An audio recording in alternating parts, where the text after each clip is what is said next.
I stepped out of the room of unwashed food, my shift with the cattle having ended as my replacement took to prowling the corridors behind me. My feathered digit pressed the button to the doorway and let it slide shut, erasing the grating noise of the few creatures still in there from our journey here. Keeping animals alive on space trips was a luxury that was only afforded to command ships, but the trade-off of a fresher kill and meal was worth it to the frozen or preserved stuff. There was little sport to killing and hunting wild animals, though, so it would never compare to what we were about to embark upon. The ones who played at Civilization and possessed higher thinking were infinitely more interesting. I licked my lips at the thought. With a scratch at the tip of my muzzle, I kept walking, trying to suppress the annoyance I felt from having to sit in there for a couple hours before getting to the actual exciting part of our duties today. The hunt. And what a glorious one it had been promised to be. We weren't hunting animals today. Well, not animals in that these ones were a bit more of a fight. Coalition hunts were always a privilege to embark upon. No amount of excitement could have prepared me for the undertaking the Dome had announced days ago. An end to the Psionian resistance, the Oracle had said, and she was never wrong. Came with the territory of her name, I supposed. She'd taken the moniker of Oracle on after her ascension to the Domitor of Azta, as a form of authority and intimidation. Any who defied one of her futures was branded a traitor and killed. With steady steps, my form strode into the battle bridge of Lasnell's Teeth, a fairly large carrier intended for an at-a-distance resupply and fleet support. Someone had to refit missiles on our smaller complements out in the field, after all. Already out the forewindow, I could see the dazzling show on display. The fleet had been engaged for a little over half an hour now, which had caused me no amount of anxiety to get off cattle watch duty. At least it fed well. I stepped past the captain's chair and towards the partially occupied hangar operations consoles, even as he slammed his fist down into the chair arm and tore our communications operators a new hole. One benefit of being a battle logistics craft was that we acted as an in-between for command and control for a portion of the fleet. You got to hear all sorts of things. "What do you mean our early parties are failing to land? We've sliced a gas giant wide in that pitiful defensive ring," he said, gesturing to the tactical display below the view window. And it was true. Thousands of red dots that denoted the defensive flotilla for Atalor were all engaged, their line having collapsed after we'd brute forced thousands of lander ships and their escorts past their weak left, causing a panic as some retreated to try and intercept, which we'd easily taken advantage of. Perhaps if they'd still had contact with their colonies and the rest of their ships engaged in a feinted raid on Illis 3, they might have held us, like they had in the past. The foolish prey creatures had been midway through refitting a key communications buoy in deep space when our cunning dome had it destroyed, ensuring the only way they got help was if they outran our FTL blockers out of system. So far, none had made it past our ships prowling on the outside of the defensive belt. At least I presumed, since we hadn't posted any scouts outside the star's gravity. I pulled from my musings at the sound of Captain Vike's question getting an answer. "The Psionians have in-atmosphere manned interceptors," came the contemptuous but restrained and respectful tone of the subordinate.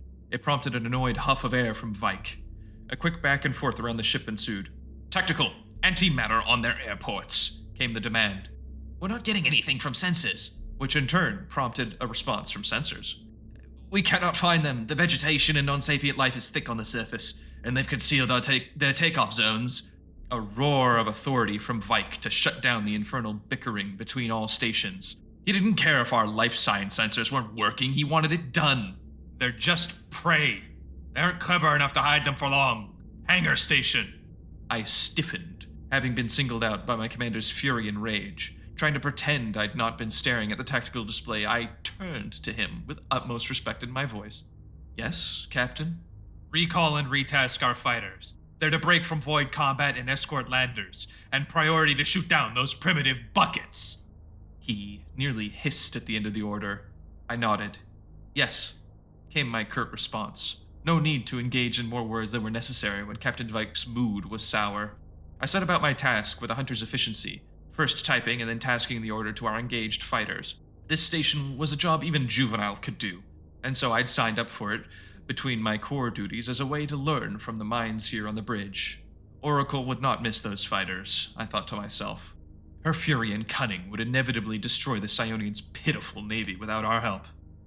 As I went about my duties, my mind wandered to a place of solitude, to simmer in my thoughts and concentrate on the hunt itself. A gentle sigh escaped me as I pondered. The Psionians, had they been hunters themselves, they would have been close to being equals with us. They had endured far longer than they had any right to these last 50 years. They'd suffered on the front line of our attacks, and of the ones we interrogated when captured, well, this planet of Atalor, it was a regional power in the Coalition according to them. I could see it, too. A number of lander ships had returned from their missions in atmosphere to our hangars for repairs. There was battle scarring, and damage that was far and above what you'd expect from a planetary defense force. The Coalition wasn't suited to in-atmosphere combat usually. These Psionians were one of the few exceptions, perhaps only beaten out by the Istal, and perhaps the Triqua, though the latter was far removed from our region of space to ever taste their abilities. Perhaps if a full-scale conflict ever came about, I'd have the privilege to meet them. My mind wandered back to the planet out the fore window. It would be amazing to get on the ground. The tropical atmosphere, the wide-open forests and woods, the plains and hills. Wide breadths of land, uninhabited for a Bala-ur to go on a hunt with their pack, or simply enjoying the wilds as they were intended. It'd almost be paradise compared to all but the most reserved spots on Pamont. I thanked the ancestors silently that I'd been born into the bloodline I had. Having been chosen as one of the first to sample its beauty once we'd pounded out resistance was a privilege unto itself. My time since ascending from whelp to serving in the fleet could be measured in months, but here I was, on the front line of a blow that would shatter the entire sector's ability to resist our hunts. I cursed the ancestor silently as I held my hand to my right eye. The bleeding had stopped, but the throbbing to my skull had not. A blow incurred by my commanding hunter as we rocked about in the lander. And as Canal has so helpfully demonstrated, talk of bloodlines is cheap in my hunting party. You will keep Oracle's orders in mind, you will follow me, and you'll respect the party system. Werner, the captain's offspring. I winced at the memory of her whipping her arm around to slam my head minutes before with that backhand. She'd tried to humiliate me when I'd come aboard, and I tried to rebuke her with my ancestors and their many deeds. Did the hypocrite just presume she'd gotten a hunt command on her father's ship by circumstance of her cunning? I seethed, quietly, my arms working at the firearm strapped partially to my chest. It looked to be a standard make, albeit shortened for more urban settings, or perhaps the tight fighting that you would find in dense woodlands and jungles. A snort came from me at the thought. The scions were said to be twiggy little things, tree climbers. No good, powerful species ever ascended from tree climbing as their primary survival method. It was an inherently cowardly way to evolve. I may bear some respect for what they could have been had they been hunters themselves, but in person they'd be like most Coalition prey. Terrified, weak, and occasionally tasty. It was easy to be brave when you were behind the controls of a ship, or a plane, or a gun emplacement, even for them. Thankfully, despite the prey's tenacity for hiding their air assets in mountains and deep forests, we had successfully secured the airspace around a number of their cities. The stubborn Arboreal certainly had a shocking amount of air power, and the only reason they had been forced to ground it in our target zones was from our dedicated armored fighter bombers from the Void Fleet above. Perhaps wisely, or from cowardice, they were unwilling to attack our landing zones now that we'd shown our teeth and force. I found myself comparing their behaviors to that which I'd studied of other Coalition species. They were just as weak and sniveling as any of them, but something here was different. The usual disarray of their ground forces the second we'd hit their soil like other worlds had never come. Even now, I could hear a nearby communicator picking up signals from the first wave trying to clear out the less significant suburbs around the silly slab of concrete these creatures call the city. If this had been another homeworld, all cohesion among them would have broken down by now. I was broken from my musing by a guttural growl from our commander, her index digit pointing to the exit door of the lander. 30, she intoned. I reached my claw up, grasping at the shuttering handle of the craft's interior to steady myself as I stood up preemptively.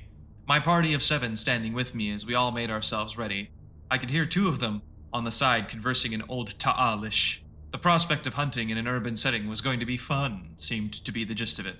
The clicks and chirps that made up Ta'alish was admittedly lost on me sometimes, and I didn't have my translator engaged.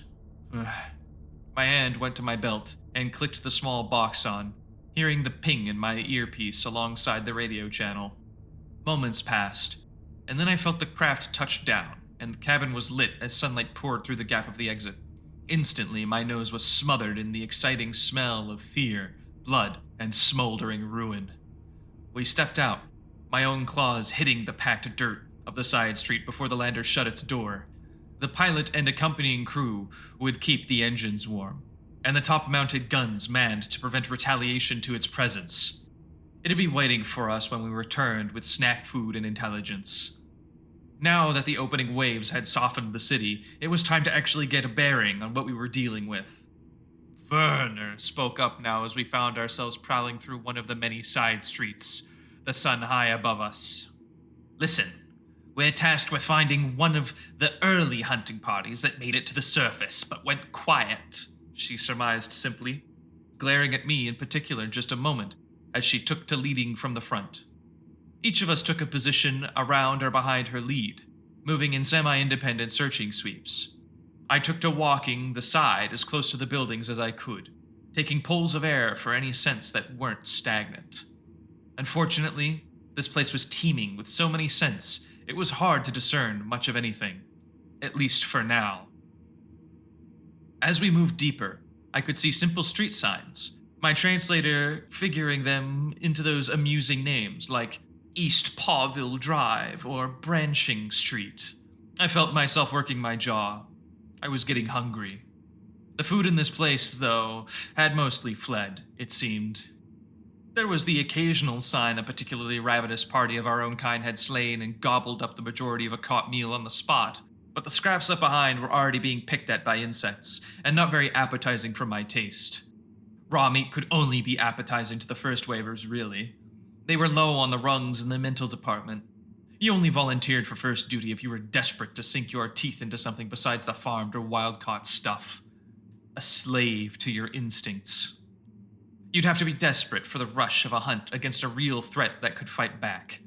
There was something tantalizing to it, of course. Otherwise, we wouldn't all be here. Hunting something that could put up an intelligent resistance instead of some wild beast. No sport or thrill in killing a Zala beast from 400 meters away with a bullet when it didn't even know the applied sciences of a wheel. Only the most demented of our kind would find killing animals anything more than necessary for eating. How far in before we see the piled dead? I mused. There must have been plenty leftovers by now, yes?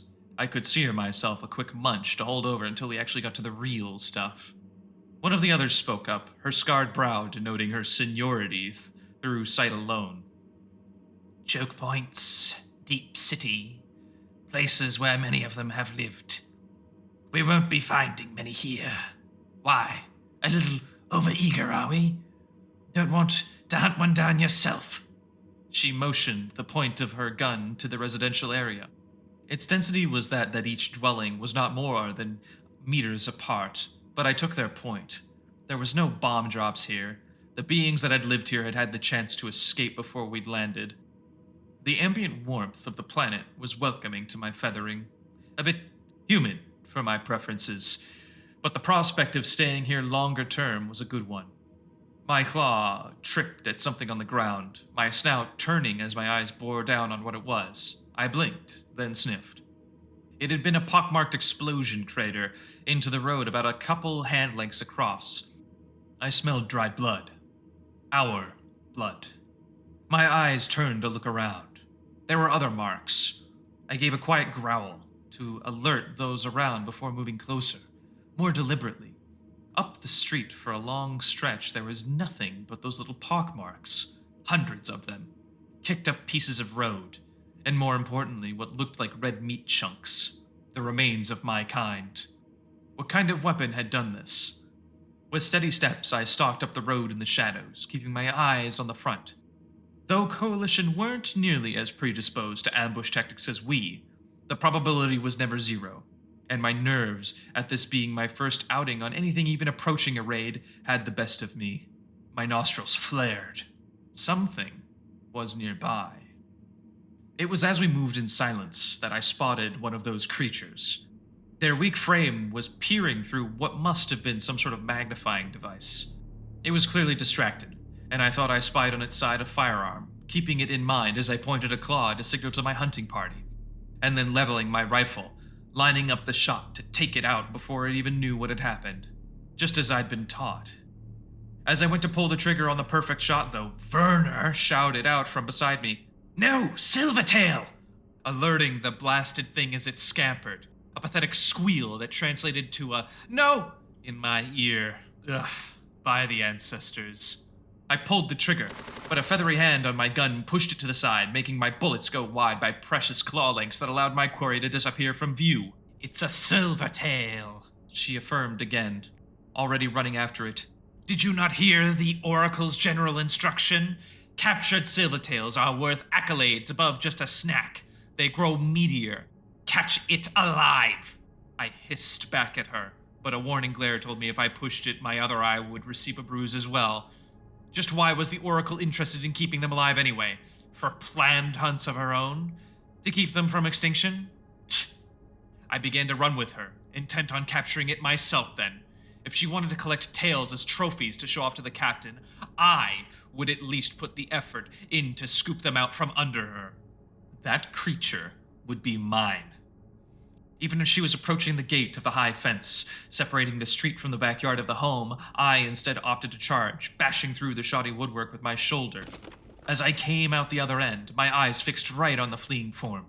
Suddenly, with my eyes dialing in on the fleeing creature and my feathers picking up with my own speed, it made me realize just how much more of a thrill this was than I thought.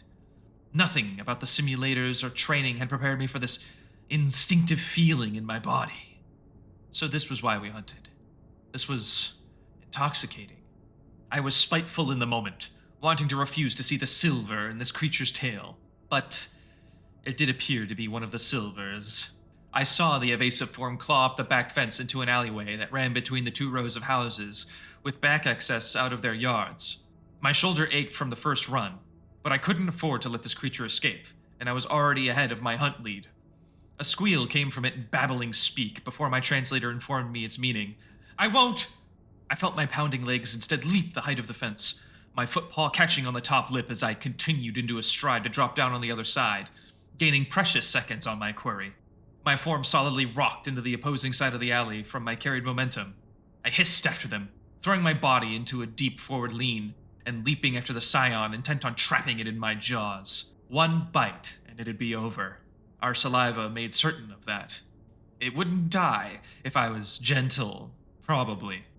Just as I was on the precipice of snagging the infernal creature, 2 palms slammed into my back and yanked me back, my jaws snapping into empty air. "I said don't kill it!" came the call from my assailant. Werner, again. I felt myself hit the ground from the force of her interruption. Before I could breathe my defense and defiance, she soundly kicked my jaw from my prone position and continued the chase on her own. I snarled. If we didn't already have prey to take out our instincts on, I would have challenged her right to lead right then and there. I could feel blood tinging in the back right of my mouth where a tooth had punctured my gums. So be it. I stood up defiantly and went to chase at the 2 of them. They'd both suddenly turned into an alley, running horizontal to myself, off to the right and between what looked to be a more squared building for some sort of business. As I skidded around the corner a couple seconds later, I saw that it broke out into a patch of garden for decoration in front of the grocery store. Feed shop would have been more appropriate, judging by its overabundance of grains I could smell wafting off of it. Our hunt commander had trapped them, more or less. After the short run, the smaller, terrified scion was up on one of the branches of a flat-leafed tree with few handholds. It was clear it wouldn't have made it much farther before tiring, having been forced to take refuge where we could effectively get it. From what it sounded like over my live communicator, the other 5 in our landing party had taken to examining the corpses and fighting scene I'd been investigating before spotting this miscreant. Although a couple alarm calls in shorthand from another hunting party drawing closer seemed to be on the air around us, in the opposing direction we'd come from. The scion was too busy screwing its eyes shut shivering as it held onto the branch for its life. Werner was growling and swishing her tail up at it like that would persuade it to come down. "We can just shoot it down," I heard myself say. "Enough from you." She pointed a claw at me. "You're off my hunting party when this is over." She hissed, warning at me to stay back. With a defiant march forward, I felt my chest feathers puff out in challenge, legs bundling up with muscles intended for ambush and pursuit. I leaped, and felt my hands let go of my gun, instead grasping deep, jagged clenches around the thin trunk of the tree, alongside my foot talons doing the same as I began to slowly and noisily climb up it. If this had been a thicker tree, I'd have fared better. Unfortunately, the trunk was just too thin. The entire thing shook with my weight, and I heard a squeal from above, paying it no mind. Please, Gale, anyone, leave me be." It was bad form to acknowledge prey speak unless you were speaking to it intentionally, so I blocked out its cries. Piercing eyes belonging to Werner were following me up the tree. "Are you a fool?" She grabbed at my ankle before I made it too far and yanked me back down. I felt my grips fail, and a moment later my body hit the dirt. My blood was boiling by now. She'd ruined my catch twice, bloodied my eye, and drew yet more in my jaw. Who was she to treat me like this? Her position and her strength were a sham. I shoved back with an amount of strength I hadn't known I had, my tormentor stumbling back with the brunt of the sudden insubordination and falling into the tree, her larger body audibly cracking the thin trunk of it when her full weight fell upon it. The whole thing tumbled almost in slow motion as more and more of the flimsy twig cracked at the base. My eyes locked on my prey again. Already, I was leaping to be there when it landed, and yet again, Werner was already back up, throwing me down on my back and trying to pin me with her jaw around my neck. My eyes and head stuck eating the gravel of the road. The tree fell with a slam beside our heads, but I was too preoccupied to try and blindly grab for the prey. I could hear it giving a high-pitched bark of alarm, scrabbling paws, and bum, bum, bum. 3 snapping booms sounded from my right side, the unmistakable discharge of a firearm even to my inexperienced ears. The loud noises clapped into my head from mere claw lengths away. I felt Werner slouch over me, and a horrible stinging pain had slammed into my right shoulder from somewhere. The gun. It had a gun. In my rage, I shoved my incapacitated leader off of me and rolled over to get my bearings, binocular eyes staring as a terrified scion was already hightailing it at full speed into the second-story window of the prey feed shop, its scrabbling paws hauling it over the lip. I tried to aim my rifle to put the thing down, but my shoulder reported that it wasn't raising my shooting arm. Nyah! I roared in frustration and pain. A few more seconds and I could hear it leaping out the back window. That was a lost cause. There was no way I was catching it now. I wheeled on Werner. "Your foolish behavior has ruined this hunt," came my piercing yell. In my enraged state, I kicked them over to face belly down. It was only then I realized. Her left eye was gone. She wasn't breathing. The panic shots from the silvertail had... Oh no. Oh no. My mind reeled. Just who would be blamed for this? I was frozen in place. Ancestors, It wasn't my fault. It couldn't be.